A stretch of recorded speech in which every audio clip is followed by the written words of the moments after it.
ఈరోజు దేవుని వాగ్దానము కీర్తనల గ్రంథము 121వ అధ్యాయము 6వ వచనంలో ఇలా వ్రాయబడి ఉన్నది.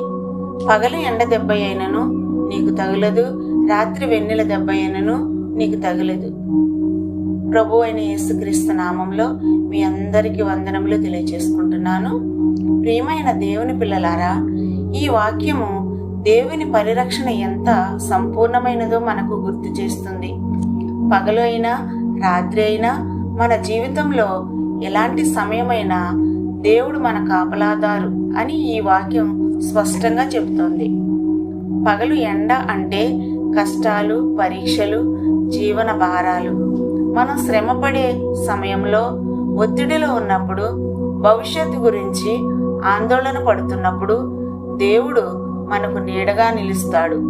ఆ ఎండ మనకు తగలకుండా, మన శక్తిని కోల్పోకుండా ఆయన కాపాడుతాడు. అలాగే రాత్రి వెన్నెల అంటే మనకు కనిపించని భయాలు, ఒంటరితనము, నిశ్శబ్దంలో వచ్చే ఆలోచనలు. మనం నిద్రలేని రాత్రుల్లో మనసు కలత చెందినప్పుడు కూడా దేవుడు మన పక్కనే ఉంటాడు. వెన్నెల దెబ్బ కూడా తగలనివ్వని దేవుడు మన అంతరంగంలోని భయాలను కూడా తొలగిస్తాడు. ఈ వాక్యం మనకు చెప్పేది ఒక్కటే: దేవుని కాపుదల ఎప్పుడూ ఆగదు. మనం ఆయన మీద విశ్వాసం ఉంచినప్పుడు పరిస్థితులు ఎలా ఉన్నా ఆయన చేతుల్లో మనం సురక్షితంగా ఉంటాము. అందుకే ప్రియులారా, ఈరోజు మన జీవితాన్ని దేవుని చేతికి అప్పగిద్దాం.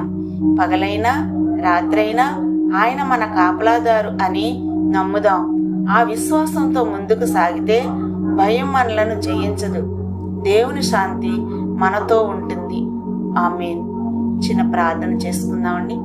ప్రియమైన మా ప్రియ పరలోకపు తండ్రి, పగలు రాత్రి లేకుండా మమ్మల్ని కాపాడుతున్నందుకు మీకు వందనాలు. మా కష్టాల్లో నీడగా ఉండి మా భయాలలో నీ శాంతిని అనుగ్రహించు ప్రభువా. ప్రతి అడుగులో నీ రక్షణను అనుభవించే కృప మాకు దయచేయము.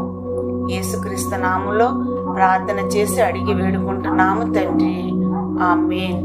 God bless you all.